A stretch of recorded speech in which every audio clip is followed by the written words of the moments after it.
Hey, yo, what's up? This your boy Lano XL, Mr. 18 Pockets. And yo, what's up? It's your boy, Mr. McGee, a.k.a. Boopy, a.k.a. Born Rich. And Lano, we got a banger today, Man, brother. you already know, man. Listen, this is serious. I do it. This is serious. Yes, man. We have a beautiful guest in here today, Yeah, man. for sure. We have a brother, a minister, Yes, for sure. a father. A leader. Okay. You know what I mean? Keep we going. have a very inspirational brother here today, man. We got my brother, your brother, our brother, Brother Sam X. Man, Sam how you X. doing, bro? Incredible, brother. Yes. Thank you so much, man, for that wonderful, wonderful introduction. Yeah, he getting good at them. Man, thank you both, brothers, I appreciate for that. just really the invite. You know, I'm really humbled and honored to be here with you. Yes, sir. Because every time that we get together, the conversation is always amazing. It's powerful. Most definitely. It's uplifting. So I commend you for the work that you're doing because it's not, you know, it's a lot of podcast equipment out here. Oh, most definitely. But it don't belong to everybody. But I can say most certainly definitely. that you brothers are doing a wonderful job. Thank you. And so I was so looking forward to this conversation. Thank Most you, brother. definitely, Me- man. That's a mushy moment right Yeah, there. right. That's what we Hey, have. We man. have mushy. No, that's Hey. something that's part of the Brother, thing. it's sincere. At the We end of the appreciate day, I that. meant what I said. Yeah, and we're definitely glad to have you, Mm. Sam X, man. It's been a long time coming. Normally, this is kind of like, I guess if you had to put us in a box, you would say this is a music podcast. But today we're gonna veer off a little bit. And Yeah, we're there's gonna something talk- special. There's something Yes, special sir. for us Yeah, right we're gonna now. talk about a little bit more than music. We're gonna Yes, get sir. to know you, make sure the people, sir. our audience, gets to know you. You Yes, know, sir. man. Listen, a lot of times, bro, we need what do they call it? We need cherry flavored medicine.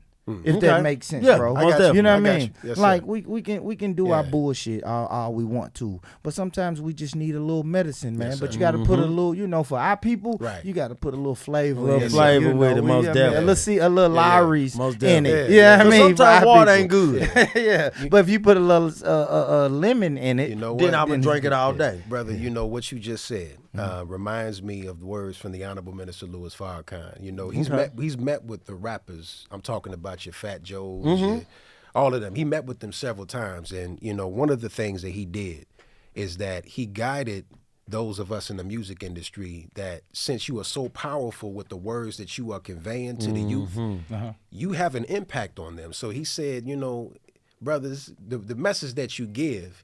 He did it in such a beautiful way too, brothers. He said, now you some may look at it as dog food, but you put medicine in the dog food.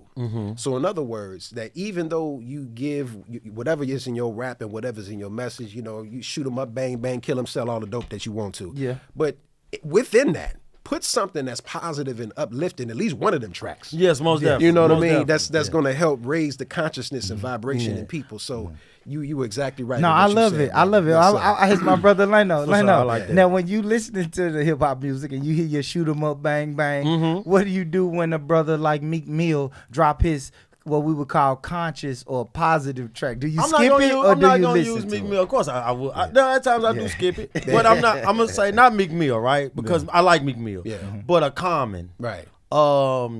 Those type of artists that do have powerful voices and sir. also put medicine in the and make you understand that Right. type of music. We do tend to skip over those rappers Facts. because those rappers are not glorified. Right. Yeah. Facts. Just be honest. Yeah. It is the guys with the guns, the girls, the Right. drugs. Those are what's enticing and what catches people. You know, our culture. That's eye. right. So at times we do need to switch over because I'm Yeah. honored and excited to even have Mr. Sam X here. Oh, brother. Just so Yes. we can Honest have mind, a brother. conversation Honest mind. because we Yes, do sir. at times need to be able to go on the other side of the fence also. That's right. Absolutely. All right. So, Sam X, I want to start at the beginning, my brother. Yes, sir. You know, Let's for go. the people, for our audience, man, our beautiful audience. Let me Yes, say sir. that. So, you're a member of the Nation of Islam. Yes, sir. Right. How were you introduced to the Nation of Islam? Brother, you know, I was introduced. That's a loaded question for me. Okay. Because the first time I really knew anything about the Nation of Islam, I actually watched Malcolm X, the movie, Spike Lee. Okay. Yeah. And so Great movie. The first time I saw that movie, I'm 9, 10 years old at the time. Okay. And there was a scene wherein Denzel playing Malcolm was in the jail cell. and he had a vision of, well, in the movie it was the Honorable Elijah Muhammad, but in the actual autobiography it was really Master Fard Muhammad that he had the vision with. But nonetheless, in that instance, I'm gonna tell you, as a 9-year-old child watching that, I started tearing up and crying because I believe I was laying eyes on God. That's what I saw to myself. So that was my first introduction. And when you say eyes on God, you're talking about Fard Muhammad or Elijah Muhammad? When I was looking at what he saw and the reverence that he had for what he saw and the sanctity and the really the purity of what that scene conveyed, I thought I was looking at God. Instantly you felt connected to it? Absolutely. So that shined the light on me for the first time. But my strongest introduction, quite honestly, is when I came to Tennessee. I came here to go to TSU. The real TSU. The real TSU. The real TSU. I came here to go to Tennessee State. And my roommate, and we were both from Chicago, and so he came with a suitcase full of books and I'm dating myself, but cassette tapes. Right? Yeah. So audio cassette tapes. We all on the same. Yeah, you know what I'm saying? Yeah. So this is 2001, right? Okay. I'm in school, and he pulled out a book called Message to the Black Man. Yes, sir. Hey, Great man, book. I saw it immediately. I was like, all right, let me see what this talking about. I was already on a search for knowledge. So I opened up the book, and in the book immediately, the Most Honorable Elijah Muhammad is going into this, who is this mystery God? And I'm just like, what? I was appalled but intrigued at the same time. So I couldn't stop reading it. And my background was growing up in the Church of God in Christ. So I was going to ask you that. You grew up Christian. I grew up in the church. Right, nice. And so everything that I was taught growing up in the church was challenged in the first few pages of this book. So while I'm opening up and reading it, I'm appalled and intrigued. But I couldn't stop turning the pages. But this is when you was in college. This is in college. So now, mind you, I'm not one to accept stuff on face value. Like I gotta check it out some more. So I kept reading, and I'm like, let me try research some other stuff. So as I did more research, the more research I did, the more I found that I wasn't going to disprove what he said. I found more things validating what he was saying. So I got to the point to where I was like, man, I can't beat this. I'm going to join it. Yes. What ended up happening is that on my campus, in the 3rd floor of the Floyd Payne Campus Center at Tennessee State University, a student minister of the Most Honorable Elijah Muhammad came to speak on my campus. So there was a meeting. I didn't even know that there was a mosque here in Nashville. And so when he came and he spoke, I immediately, they asked questions at the end, how many of you are here for your first time? I raised my hand, and how many of you believe that what you heard today is the truth and good for our people by a show of hands? Now, how many of you were ready to join with us in the Nation of Islam?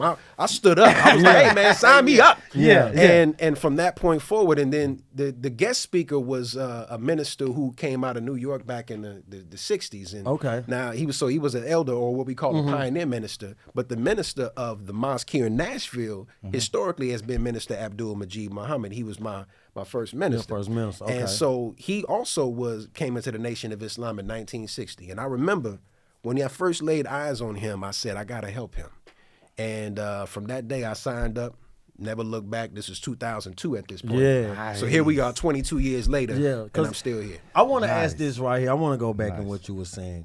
You said at 9 years old when you was watching the Malcolm X movie, yes, sir, that's when you felt connected. Yes, sir. But you also say that you was raised in a different religion household, right? Absolutely. But how is that when you felt the connection, but you also have different religion growing up? Yes, sir. That's a good question, brother.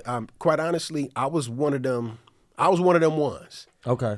I was basically like, it's a black sheep in every family. Yes, most definitely. And I was the one to always go against the grain. I grew up, now mind you, the Kojic experience, for those of you listening to audience that grew up in the Kojic or near it, know what I'm talking about. It's church every day. You got usher board meetings, you got choir meetings, I had to go. And it's all the every time. day. It's every day or something, you know. So I was at church minimum 4 days a week growing up as a little child. Up until the point where I got old enough where I ain't have to. And then we had, on Sundays, there were 2 services. You had a morning service and an evening service. Yes, sir. You did. Okay, yes, sir. so I was at all of that. Yes, sir. Now, I always knew because I had questions when I would go to Sunday school. When I would, they was telling me these stories in the Bible, stuff just didn't hit right with me sometimes. So I'm trying to figure out how was it that you telling me that in the beginning God created the heavens and the earth, and then he made Adam and Eve. They had 2 children, Cain and Abel. Cain kills Abel, but now after he kills Abel, so that means that he the only sibling left. But he's asking God to now put a brand on him so that when he goes somewhere else, he wouldn't be afraid that somebody would kill him. Like, well, who gonna kill you? You killed your only ops. Yeah. Most And then on top of that, now he goes into another land called Nod, and he marries a woman. So is that your sister? Like, where did she come from? So I would ask these type of questions. And the people teaching they didn't know how to answer. So don't question God. Don't question God. Don't question God. That's the first defense Right. of what. So I'm like, well, I'm questioning you. You're teaching this class, so I'm trying to get some understanding. And so there were several things that I saw that were conflicting within the scriptures that were contradictory. And I would ask these questions. So I was the one. My mind was already wired to try to make sense of things. And I never could make sense of these things, even though I love my church and I love my background and experience, and still to this day love my church family. However, I knew that was not what I was looking for. Most definitely. I knew that Is this in Chicago also? Yes, sir. This is at this point. This church is in the west suburbs of Chicago, in Aurora. Yes, sir. No, so growing up in Chicago, I'm sorry. So growing up in Chicago, is that dominated religion Muslim? No, it's Christian. And now in Chicago, in particular, it is heavy Christian influence, which in most, this is what they call a Judeo-Christian society here in America, right? Absolutely. So ultimately, you find churches, especially in now the black community, church, liquor store, church, liquor store, on every corner, right? And so I was always in church somewhere, in somebody's church somewhere, but nonetheless, now in Chicago is where the Nation of Islam is headquartered. So our national headquarters are located in Chicago, so there's a heavy influence of Islam in Chicago. And on the south side in particular, that's 93% black. So it's really in a very position very central to where the black community is in Chicago, but it's churches everywhere. And he said south side. That's old block 63rd. You know about that, don't you? I'm from 63rd. I'm saying I'm from 63rd. But I want to ask you, how did your family receive? Most definitely, that's what I was conversion into Islam. How did your Christian family? What we call it, and the thing about Islam. My brother, we're taught in the Most Honorable Elijah Muhammad and the Honorable Minister Louis Farrakhan teaches us that you don't convert to Islam. Okay. He teaches us that you are accepting your own and becoming yourself, because he teaches us that Islam is the nature that we were created in, because Islam is not a religion. It's actually, it's describing your nature. Islam means peace. It means submission to the will of God. So when Islam is just an Arabic word that describes an action, and your action is always to be in submission to God. So we don't convert, we just accept our own and be ourselves. Okay, so you don't convert, you just accept yourself. Right, you accept yourself. You just becoming yourself. Nice. But when I did that, to answer your question, my brother, immediately my mother, bless her heart, she was not too happy. I hit her with the double whammy, because I came into the Nation of Islam in college. So I left home and never went back. And I called her. I dropped out of school. I hit her with I'm like, look, if I'm gonna hit you, I'm gonna hit you at the same time with everything. So I like, hey, I ain't coming home again. I hit her with the coming to America. Hey, I ain't coming home again. And also, I'm in the Nation of Islam. So she was, needless to say, very jarred. But this is me in my adolescence. I'm 19 years old at the time, and so I just told her how I felt it. So she thought it was a phase. Of course, most definitely. I think all parents feel like that. You'll grow out of it. You go away to school and you get around, HBCU culture. You just learn and try to figure it out. But no, I meant what I said. And so, with that being said, it was an adjustment because then again, my demonstration was a little forceful. I wasn't as poised Yeah. back then. I'm young, man. Yeah, so, I'm young. I'm kind of wild a little bit. Right, so I was Yeah. braggadocious with it. You know what I mean? And so my attitude was, I know what I'm in, and y'all wrong. I'm ready to go in the house and throw away all the pork and do everything. Yeah. But See, them the ones. See, them the ones that I see a lot, and I be like at times, it's like forced on you right after that. Because you do want to listen. Right. Like, I'm one of those guys that I do want to listen. Right. Even if I'm not going to convert over, Right. like, or be accepted, Right. I still want to be able to learn it. That's right. A lot of guys in my culture that I grew up with go in and out of the prison system, jail system, and stuff like that. And some come home. Some go in as a Baptist, Christian, or whatever, and then they'll come back and they'll be Muslim, and it'll be in your face. Yeah. Like, no, look, y'all been wrong. Yeah. This is what this is, and it's forced, right? Yeah, brother. And see, what you just stated, man, is you are absolutely right. And this is the beauty that the Honorable Minister Louis Farrakhan teaches us. He teaches us this, that you are not to condemn your people. He said this. He says that the sun does not condemn the filth that is in the water that's on the earth. The sun shines on it, and then it raises up the water, and it purifies it. As it's raising it up, then it charges it back to the earth in the form of pure rain. So essentially, that is our work. Our work is a redemptive work. So our job is not to condemn you where you are. Not to tear you down, basically, right? You put a clean glass next to a dirty glass, you don't have to tell people which one to drink. Obviously, when you see something that's clean, so your representation, your demonstration of what you believe sends a stronger message and teaches better than any words that can come out of your mouth. So ultimately, it's not about condemning you where you are, because guess what? Yesterday I was with you. Yes, most definitely. That's why we don't take them serious, bro. Yeah, exactly. When they come like, dude, we was in the trap the other day. What is you talking about? Right? You just got home. Yeah, you got in trouble. Right. I feel like, because my mind frame would be like, okay, you got in trouble. Right. You went, they had to go lay down. You was bored, Right. you know what I'm saying? And now you're coming home and you're in my face with it. Yeah. But I'm going to say another thing. Then the culture of prison, being a Muslim is looked at as a gang. How is that totally the opposite? Well, one thing is, I could tell you, because I used to work as a correctional officer. I have a security background too. Okay, cool. So while I was in there and while I was training, down in Tullahoma, where they train all the Tennessee correctional officers, they were teaching the correctional officers that Nation of Islam is a security threat group, but it's technically not, but it really is. So they were already subjectively planting in the mind of the correctional officers that it's a security group. But they had to give the disclaimer. It's technically not, but it really is. But it really is, most so definitely. that they will come in with the attitude that when you see the Nation of Islam in the prisons, treat them like a gang. Like the Crips and Bloods, pretty Absolutely. much. Gotcha. Now, you have brothers that essentially, now the way that our structure is set up in the institutions, we're the same group that produced the Malcolm X. We're the same group that produced some of the greatest minds that have come out. And actually, the Nation of Islam's prison reform has the lowest recidivism rate when it comes to its impact on those who receive these type of teachings and they come out. Very few go back. So with that being said, that don't sound like the work of a gang. No, most definitely it don't. This is a redemptive work. Yes, because brothers that are in the institutions, they are instructed to live the same lifestyle that we are living out here to the best of their ability. They are instructed to live that life, and they accept it, not forcefully, but they willingly do it, because we have something in the Nation of Islam called the restrictive law of Islam. The restrictive law doesn't restrict you from having fun or from being yourself. It restricts you from committing behavior that will cause you to leave this earth too soon.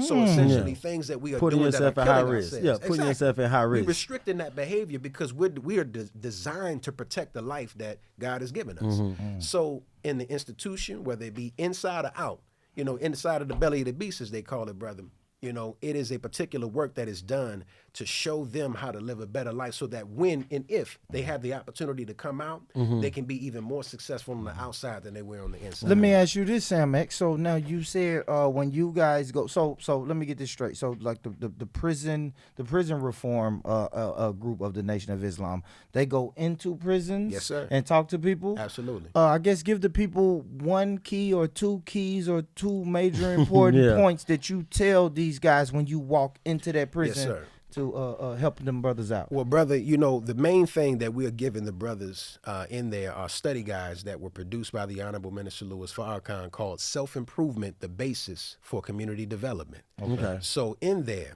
we're discussing and teaching brothers the aspects of building human potential. We're teaching, and it starts with the first study guide is mixed feelings and controversy. How do we handle it?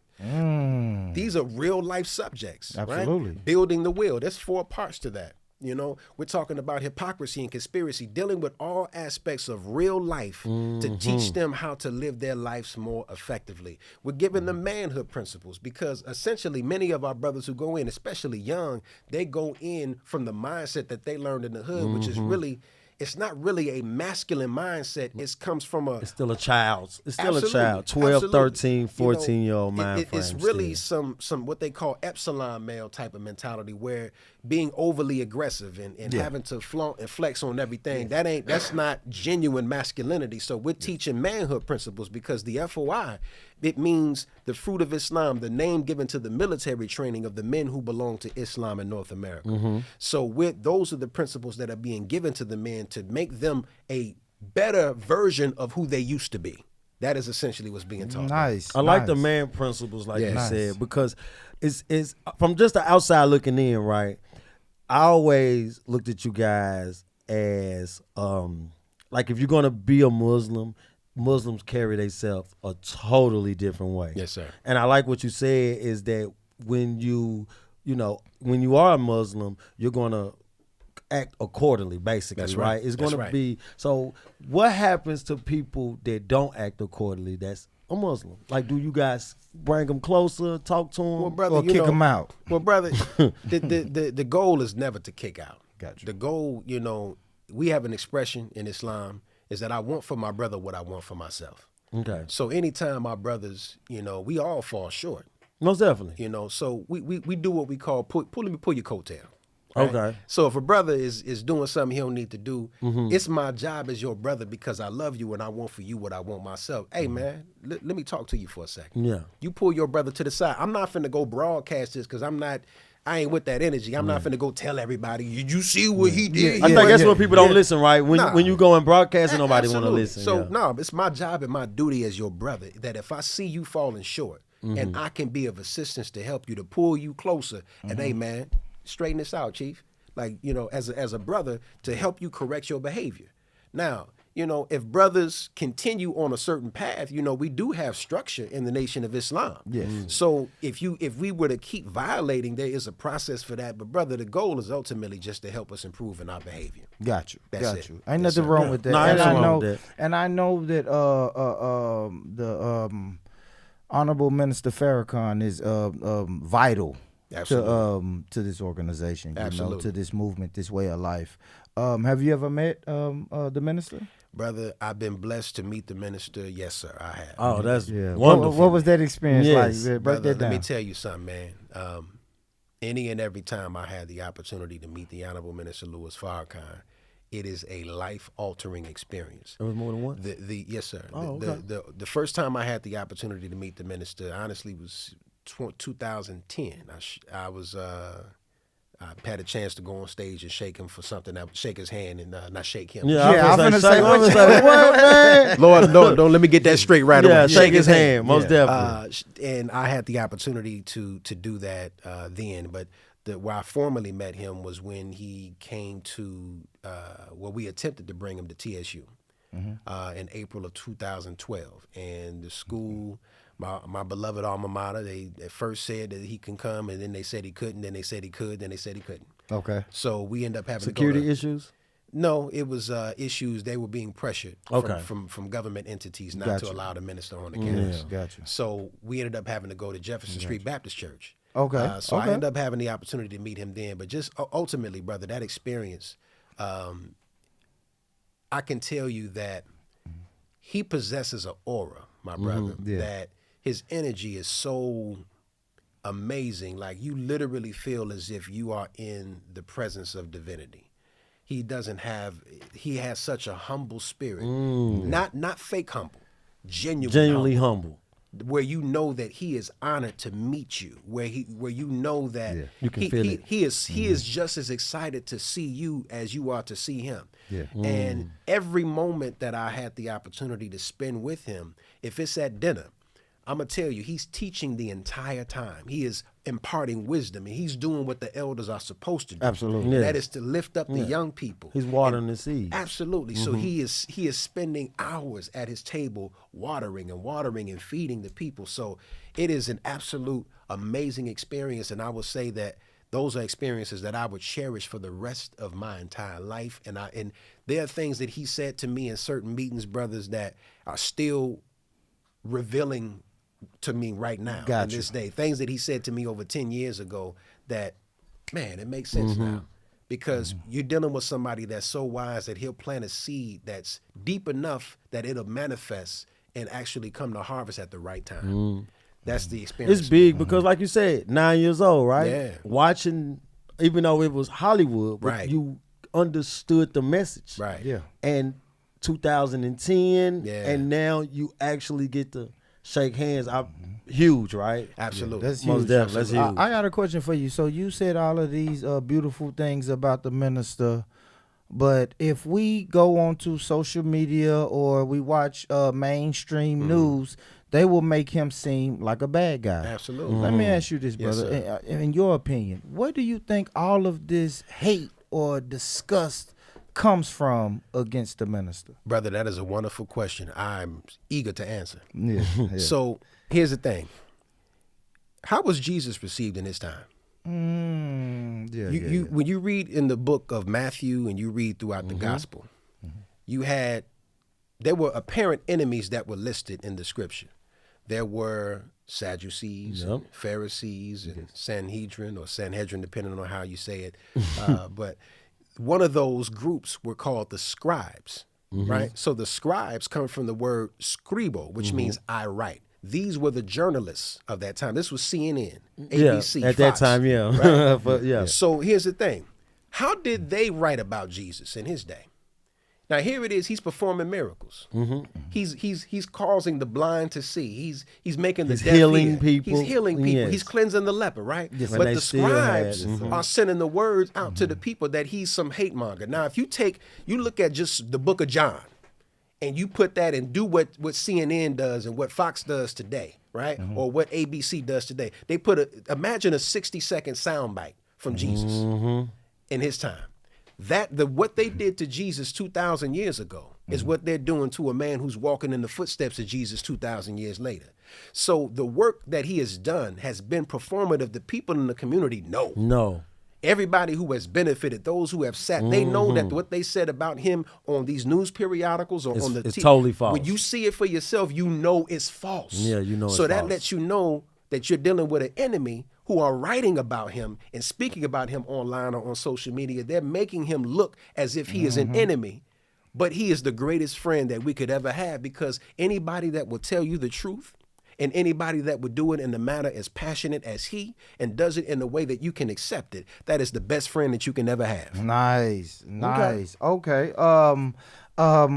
It's Ramadan, right? Absolutely. Yes, sir. It's Ramadan. Uh-oh. All right. Now, for the people, I guess give our audience a quick rundown Of what on Ramadan is. What Ramadan Yes, is. sir. brother. Man, Ramadan is a beautiful time. It is a time in which Muslims all over the world, nearly 2 billion, and those who are also observing, who may not be Muslim by practice, are observing Ramadan, wherein this is the month that it has been believed, of course, that the Holy Quran was first revealed to Prophet Muhammad in the month of Ramadan.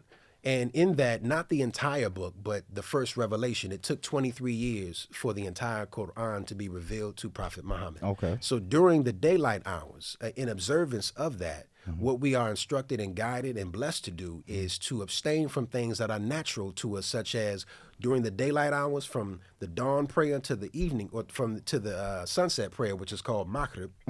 We are fasting. We don't drink any water. You need water to live. Yeah, most definitely. But we're abstaining from it. We abstain from eating food. You need food to live, but we abstain from that. And also sexual relations with your spouses. You need count me out. Count me out. I didn't know that. Count I me do the out, food, Sam. I You do need the that to water. live too, right? Yeah, well, Right. You need that to Yeah, live. most definitely. Right? Okay, we're gonna keep it a stack here. Yeah, today. yeah, it's a now fact. the It's a thing fact. is, now why do we do that? Now, these are things that you absolutely need, right? These are human needs, not just urges, but needs. If we can get that under control, think about the things that are unnatural. See, if we can master self-discipline through fasting, we can stop lying.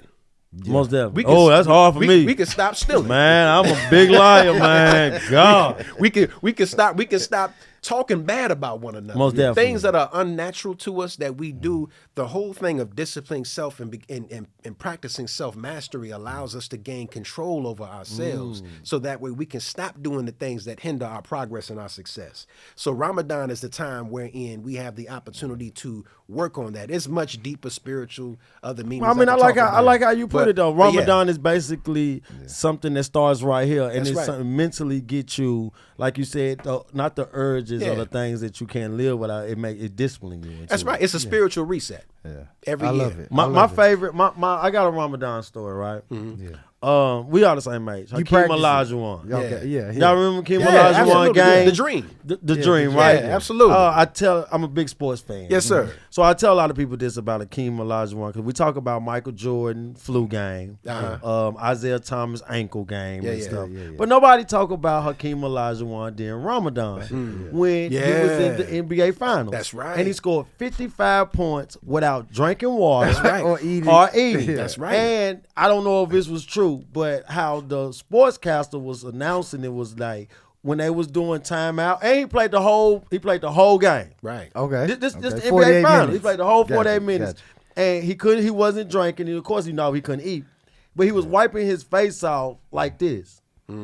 Like he wasn't fully. I mean, that's my biggest Ramadan. I'm like, God, this man ain't drunk no water or nothing. And he done scored 55 points at a professional level elite game. Kyrie just did that. Now there was that when one of the games maybe a couple of years ago during Ramadan. Most definitely, he did. He did. Yeah. Kyrie did the same thing. And I mean, that, I'm absolutely. like, oh, okay. Yeah, that's discipline. Yeah, That's discipline. and that's what I'm piggybacking that's off of what discipline. Sam X That's said. discipline. It's the discipline part, That's because I feel like Yeah. a lot of times, man, a lot of guys I feel like that's not Muslim, because I know a lot of people that want to be Muslim, right? I know a lot of people that go by the Muslim beliefs, but a lot of them that go by the Muslim beliefs is picky, traditional, what. Right. They Picking I'm and choosing. gonna you pick pick and these choose. three, Right. but I don't want to do Yeah, I them don't two. wanna do that. Them two Yeah, right yeah, there. yeah. So Yeah, brother. Jesus says that you can't come lukewarm. You got to either be hot or cold. I like that. So I like that. again, and this is no judgment to brothers, because again, there are things that I struggle with. I don't. okay, It wasn't easy. Yeah, absolutely. 1 meal a day is a law for us. And I ain't gonna say I did 1 meal a day all the time. Yeah. Shoot, Yeah. it can struggle at times. Yeah, but, yeah. But ultimately, the practice and the discipline that we incorporate during this time helps us so that we're not just doing it just for a month, but we continue this through our daily carries over. lives. I was looking forward to Ramadan. Oh, okay. I'm looking forward because when you start getting a little out of pocket, Yeah, getting out of yeah, control. Yeah, you need something I to need rein that. you back in. Gotcha. I need that because I love myself better when I'm more disciplined. Yes. So yes. I definitely No, love I That's love me. it. I That's me love right it. there. All right, now, Great Leno, conversation. I love it. And Leno, this is a music podcast. Most Let definitely. me tell you what I seen one day. So I'm scrolling down Instagram, minding my business. Okay. Not You nosy, bothering though. nobody. He's nosy. I see Sam X. was this an album cover that I was Yeah, seeing Sam yeah, X? yeah, I yeah, mean, yeah, he had this, was it a sweater or a shirt or yeah, something? yeah, yeah. Mm-hmm. So Sam X done put out some music Are you before put like music out before? Yes, sir. Yeah, Yes, so, sir. I mean, Yeah. So you most definitely hip. But we at this age you a hip hop head, so right? talk about us. I mean, what when was that? Was that before the Nation, or when was this in your life, Sam? Before and during. So ultimately, get quick backdrop on that, because brother, you be making me forget. Yeah. I forgot I did music. Yeah. Like I legit was out here in these streets, doing music. I was doing shows, New York, Chicago, all of that. Yeah. So you good. I had some bars. Okay. I had some bars. Okay. But man, it's many moons ago. But so essentially, I started with poetry. Okay. And I used to do poetry, and I didn't even know I could really like do it until I performed it. I would just be writing in my little pad, and then one day on campus, first time I performed it was on campus at TSU, and the AKAs, they had a like a talent show. So I'm like, let me just sign up and see what. Did a little joint, and when I got off, like as soon as I ended it, like everybody just stood up and was like, so it was like, oh, okay, I guess I was nice. I guess yeah. Then it turned into me just start writing the music, and then around 2005 or 6, I want to say 06 is when I really started like recording music, and so I mostly local, and next thing you know, people start hearing me, and then I start getting picked up on little blogs here and there in like the 2010 era, and then interesting thing that happened is I got to the point to where my music was being played on, at the time, Angela Yee, before she joined the Breakfast Club, she had her own show on Shade 45. Yeah, she did. She had a segment called Don't Quit Your Day Job. Mm-hmm. So basically, these were rappers from all over the country who would come on and put their music on. Yeah. And the people would judge it. I went on her show twice. Both times, I was scored like very high. Yeah, most definitely. So it was being received well. And I went on another show, and then my show would be on, my music would be on some shows in Chicago here. So I wasn't like big or anything, but I was doing, you was catching momentum. You was catching momentum. I was gaining momentum. And what ended up happening is that at a certain point, my management team got in contact with some A&Rs who had relationships with V103 in Chicago. Okay. They came to my management and said, hey, my rap name was Concise. Okay. Concise. Yeah. So they came to my management team and said, hey, he dope, but we can get him a deal. But ask him if he can dumb his music down. They literally asked me to dumb my music down because it was too conscious. Yeah. Right? Okay. Yeah. I was one of them rapidy rap guys. So So because of that, because I wasn't selling $1 million worth of dope every every song, hour, right? Yeah. You know what I mean? Oh my God. You know what I mean? It was, they asked me to dumb it down to make it more palatable so they can put me out there and promote me, because I had the other appeal stuff to it, but it just otherwise content, it wasn't enough for that, which let me know, there's an agenda. Absolutely. Oh, most definitely. Absolutely. Yeah, most definitely. So that was that, brother. So that project that you saw was called Why He Ain't Signed Yet, because that would literally be the question that people would ask. Why you ain't signed yet? They would hear me like, this dude. So we did a mixtape. It started off as an EP, then it turned into a mixtape. Jones, who used to be here, 101. He did the mixtape for me, and that was that. So that was my little rap history. Nah, that's good shit. That's good shit, bro. So real quick, I want to play a game right now. Okay. I came up with this game, man, right? For my brother that that speak. So are you I'm not gonna say fluent, but are you pretty good with your Arabic, my brother? Arabic, I can pray, a few prayers in Arabic. I'm not fluent in Arabic at all. Okay. Well, I'll say this. So this game is called Rate My Arabic. Okay. All right. I got some words. Let's go. Brother. I got Brother, some you words. might know for you, more brother. than me when you read his words. All right. And I typed it just the way I said it too. Assalamualaikum. Hold on. Man, fuck it. Just let me not read it. Assalamu alaikum. Yes, sir. Peace be unto you. Okay. Now, how was that? Assalamu alaikum. That's correct. That's a greeting, right? Yeah, that is the greeting. Yes, That's, okay. Yes. And what does that mean? So, peace be unto you? So the word assalamu alaikum means peace be unto you. That's also how Jesus, if you read in the Bible, how he greeted everybody. Peace be unto you. He said assalamu alaikum. Yeah. And I say wa alaikum salam. Wa alaikum salam, and unto you be peace. Okay. That's when you leave. That's what it means. All right. Is that okay, when is that said? So when I say to you, if I greet you and I say assalamu alaikum, you would say wa alaikum salam. Oh, okay. There we go. Yes, sir. And inshallah. Inshallah, if it be the will of God, that's what it means. Inshallah. Okay. Yes, sir. Inshallah. This is I like this one though. Astaghfirullah. Astaghfirullah. Brother, Am I saying that one right? First and foremost. First and foremost, you got it pretty. Okay. Almost. It's Yeah, he said, Yeah. But yes, sir. Yes, What's sir. the correct pronunciation? No, you got it. Okay, You got it. astaghfirullah. Yes, sir. All Yes, sir. right. And what does that mean? Now, astaghfirullah is, brother. If you didn't ask me, I would tell you. Oh, okay. I was gonna say, I thought it was something bad. No, You were finna. I was like, oh man. It's basically it's correcting, brother. Help me out, brothers. What? Yeah. Astaghfirullah. Astaghfirullah. I know it has like a negative connotation that to way? it. Yeah. I know it has like a Oh, it's negative, negative. connotation to it because it's like astaghfirullah. It's basically asking Allah to pardon Yeah. Yeah. So if you make a mistake, Yeah. Yeah. yeah. Oh, okay. Astaghfirullah. Yeah. Typically that's done if a brother is praying and let's say he make a mistake in the prayer. Yeah. He would say astaghfirullah. It's essentially Okay. correcting the error that was made. Okay. And the last one, Yeah. and this is the one I struggle with though.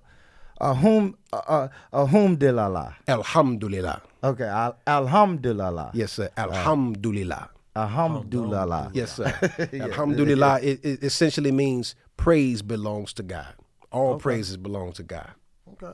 All right. Yes, okay. sir. Yeah. Yes, sir. Yeah. I mean, that was my game. That Yeah. was my game, bro. And these are I words like that. But you these did are good, games though. that- You did good. Yeah, these But are you did these good, are words though. that I didn't just Google because I Yeah. be on, I be on my Yeah. YouTube. When he live said he had a game streams. for you, I looked at him like, oh man, like man. Yeah, because I Yeah, be yeah. on my YouTube live streams, Yeah. and it's Yeah. a lot of I be on religious. I be in religious conversations. And it's a No, lot you- of you good. Muslims and Yeah, he actually and done a good You job. gotta come on to the fold, man. You got you be He halfway there. gonna watch. He gonna talk to me the whole car ride home. Watch. Man, I don't know, man. Stop I've for been a thinking. All right, now I gotta ask you this one. This is what I ask everybody, man. Before we wrap this up, is I see the band on your finger, my man. So I already know you're married, Yes, right? sir. You're married. Of course, I am not married, Yes, right? sir. But hopefully, I want to be married one Yes, day, sir. man. So if you could give me some advice on my journey to find, Mrs. McGee. Yeah. What advice would you give me, Oh, brother? man, look here. I'm still learning myself, but let me tell you what I've learned. I'm not qualified to tell you what to do. I can more so tell you things to avoid. And I can tell you also what I've learned in my experience because the Honorable Minister Louis Farrakhan teaches us that as men are the maintainers of women. The Holy Quran says that in Surah chapter 4 that we are the maintainers. But in order to maintain something, you have to understand it. The only way you can do that is by understanding yourself. Now, in looking, a woman, she is supposed to be your helpmeet. Absolutely. So in order for her to be your helpmeet, you have to know what she's to help you with. And the only way you can do that is to study yourself that you have a mate or that will help meet your goals in life by studying what's going to be complementary for you. You want somebody that's complementary as well as compatible. There's a difference. Big deal, yeah. Right. So compatible, you like some of the same stuff, right? You We like music, right. You like food. you have many similarities that means that your relationship will be able to be friendly and cordial and fun. That's cool. But you can have somebody that's compatible, but they're not complementary, so therefore they won't help you grow in life. Most definitely. Someone who is complementary will also be in a position where the things that you are weak in, they're strong, and vice versa. So you complement each other in a sense to where you are able to cover down where she is short and vice versa. You need someone, brother, where in your areas of help, essentially that's what you're looking for, someone who can cover down on those areas, someone who helps to balance you, someone who helps to anchor you and keep you grounded and help keep you focused, because that very work right there, brother, anything that you're doing, especially in the redemptive work of our people, you need someone to help keep you fighting in that, because a woman's job, brother, she gonna keep you, when you come from a hard day working catching hell as a black man in America, and you come home, you need a woman that's gonna help clean you up in a way and help lift your spirits to make you ready to go out and fight another day. Most definitely. That's essentially what you're looking for, brother. That is the best advice that I can give you that my teacher has taught me.